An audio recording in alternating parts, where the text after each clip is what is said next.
আসসালামু আলাইকুম আদাব। আশা করি সবাই ভালো আছেন। Now let's start our class. Now will read Bangla. আজকে আমরা কোন ক্লাস করব? প্রথমে বাংলা ক্লাস। বাংলা ক্লাসে এখানে কি পড়া আছে আমরা আজকে একটু দেখে নিই। বলেন তো এখানে কি পড়া আছে? একার চিহ্নর নাম কি? একার চিহ্নর নাম কে বলতে পারবে? একার চিহ্নর নাম কি? ভেরি গুড, দীর্ঘকার। একার চিহ্নর নাম কি? দীর্ঘকার, তাই না? তাহলে স্বরবর্ণ দীর্ঘক দিয়ে কোন কার চিহ্ন পাচ্ছি? দীর্ঘকার। এই কার চিহ্ন কোথায় বসে দেখেন, হচ্ছে কি যেন বর্ণের নিচে এবং পাশে, তাই তো? তাহলে তো এর আগে আমার বাবুরা কি পড়েছে? দীর্ঘকার দিয়ে শব্দ পড়েছে, তাই না? অনেকগুলো শব্দ পড়েছে, যেমন দুধ, বধূ, নূপুর, দুল, কুল, মূল, মূলা। তারপর কি পড়েছে? ধূসর, ভূষণ। এই শব্দগুলো কি আমার বাবুরা বইয়ে পড়েছে এবং সুন্দর করে কি লিখেছে। তাহলে আজকে আমরা এখানে কি বলেছে দেখেন, সঠিক জায়গায় দীর্ঘকার চিহ্ন বসিয়ে শব্দ গঠন করো এবং কি করব আমরা? পাশে লিখবো। তাহলে আমরা সঠিক জায়গায় কি করব? দীর্ঘকার চিহ্ন আমরা বসাবো, বসে আমরা দেখেন পাশে লিখবো। যেমন এখানে দেখেন প্রথম শব্দটাতে কি লেখা আছে? এখানে কি দীর্ঘকার দেওয়া আছে? নো, এখানে দীর্ঘকার দেওয়া নাই। তাহলে এখানে কি আছে? দত। দত, দত কি কোনো শব্দ? না, দত কোনো শব্দ না। তাহলে আমরা কোথায় দীর্ঘকার বসাবো? আমরা কি তয়ের নিচে দীর্ঘকার এখানে বসাবো? তয়ের নিচে দীর্ঘকার বসালে কি এটা কি সঠিক শব্দ হচ্ছে? নো, এটা সঠিক শব্দ হচ্ছে না। আমরা তাহলে কোথায় বসাবো আমরা একবার দেখে নিই। বলেন, দয় দীর্ঘকারে দু। সবাই বলেন তো দেখি, বলেন দয় দীর্ঘকারে দু তো দুধ। আমরা যখন লিখবো, হ্যাঁ, কোনো হচ্ছে কি বর্ণ, তখন কি দেখেন মাত্রার নিচ থেকে একটু জায়গা ফাঁকা রাখবো, ফাঁকা রেখে আমরা গোল চিহ্নটা দিব। ঠিক আছে? আমার বাবুরা কিন্তু আমার থেকেও সুন্দর করে লিখতে হবে। ওকে বেবিস? তারপরে দেখেন পরের শব্দটা কি আছে? ব আর ধ আছে, তাই না? বদ। বদ বলতে কি কোনো শব্দ আছে? না, নাই। তাহলে কি হবে? দীর্ঘকার বসলে কোন শব্দ পাচ্ছি? বধূ। কোন শব্দ পাচ্ছি আমরা? বধূ। তাহলে বধূ বানানে কি আছে দেখেন তো? কোথায় দীর্ঘকার বসবে? বয়ের নিচে। আমরা যদি বয়ের নিচে হচ্ছে কি দীর্ঘকার বসে তাহলে হবে? নো, তাহলে তো হচ্ছে না। তাহলে কোথায় বসতে হবে? কে বলতে পারবে? ঠিক, ভেরি গুড, ধয়ের নিচে বসবে। কোথায় বসবে?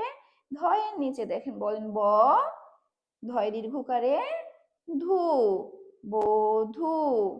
বলেন ব, ধয় দীর্ঘকারে ধু। কিন্তু দেখেন আমার একটু বক্সের উপরে উঠে গেছে, এটা কিন্তু করা যাবে না, ঠিক আছে? সবাই বলেন ব, ধয় দীর্ঘকারে ধু, বধূ। তারপর দেখেন এখানে কি শব্দ আছে? দন্তন ন, পয় রস্যকারে পু, বয় বিন্দু র। এটা কি সম্পূর্ণ শব্দটা পূর্ণ পেলো? পূর্ণ পেলো না। তাহলে কি হবে? এখানে কোথায় দীর্ঘকার বসবে? বয় বিন্দু রয়ের নিচে বসবে? নো, বয় বিন্দু রয়ের নিচে তো বসবে না। তাহলে কোথায় বসছে? দন্তন নয়ের নিচে। সবাই বানান করেন, বলেন দন্ত নয় দীর্ঘকারে নু। সবাই বলেন তো, বলেন দন্তন নয় দীর্ঘকারে নু। তারপর কি হবে? পয় রস্যকারে পু, নু পু। তারপর কি কোন বর্ণ আমরা লিখবো? কোন বর্ণ লিখবো? এ বর্ণের নাম কি? বয় বিন্দু র। এ বর্ণের নাম বয় বিন্দু র, নূপুর। আবার বানান করে সবাই বলেন দন্ত নয় দীর্ঘকারে নু, পয় রস্যকারে পু, বয় বিন্দু র, নূপুর। তারপরে আমরা পরের শব্দটাতে যাই। দ বয় বিন্দু র দেওয়া আছে, তাই না? তাহলে কোথায় দীর্ঘকার বসবে দেখে নিই তো। বলেন দয় দীর্ঘকারে দু।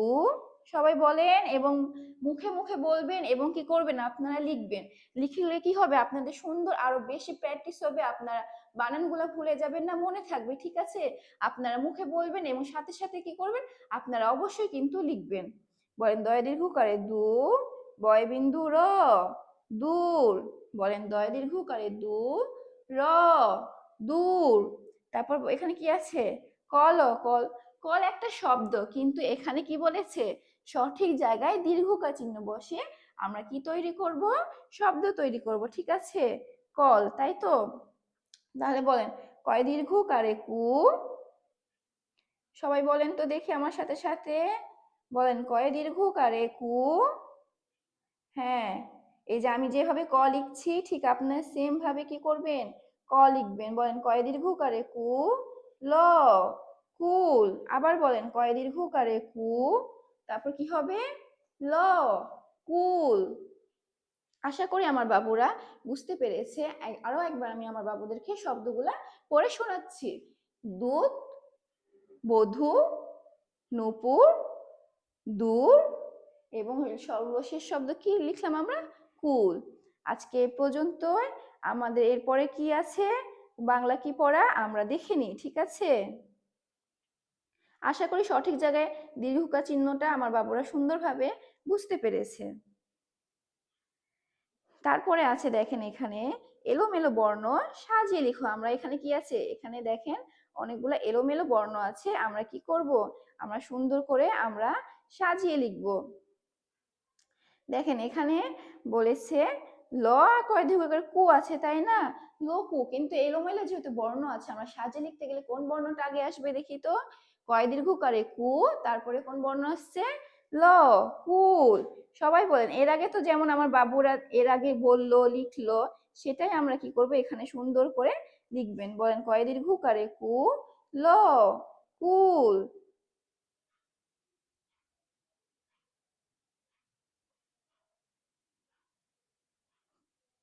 তারপর দেখেন ল আকারে লা, ধয় দীর্ঘ করে ধু, লা ধু। এটাও এলোমেলো আছে, আমরা সাজিয়ে লিখতে গেলে কোন বর্ণটা আগে আসবে, ধয় দীর্ঘ করে ধু আসবে আগে। কোন বর্ণটা ধু আসবে, ধয় দীর্ঘ করে ধু।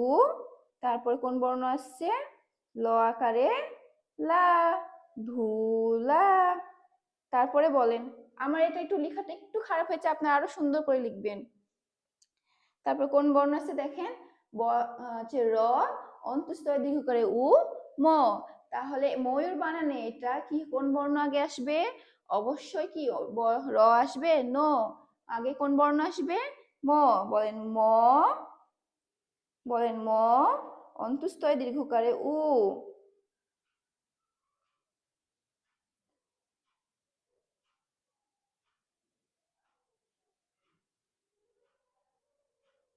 বলেন ম, অন্তঃস্থ দীর্ঘ করে উ, বয় বিন্দু র, ময়ূর। আবার বলেন ম, অন্তঃস্থ দীর্ঘ করে উ, বয় বিন্দু র, ময়ূর।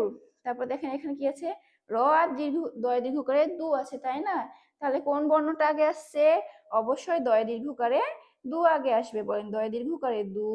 তারপরে কোন বর্ণ লিখবো আমরা, ব বিন্দু র, দূর। তারপর ত, দয় দীর্ঘ করে দু আছে, তো দু। এলোমেলো বর্ণ সাজে লিখতে গেলে কোন বর্ণটা আগে আমরা লিখবো, অবশ্যই দয় দীর্ঘকারে দু লিখবো আগে। দেখেন দয় দীর্ঘকারে দু, তারপর কি লিখবো, তো দুধ। আশা করি আমার বাবারা খুব সুন্দরভাবে এলোমেলো বর্ণটা সুন্দর করে সাজিয়ে লেখো, এটা বুঝতে পেরেছে। আর পরবর্তী ক্লাসে দেখা হবে। আসসালামু আলাইকুম, আদাব।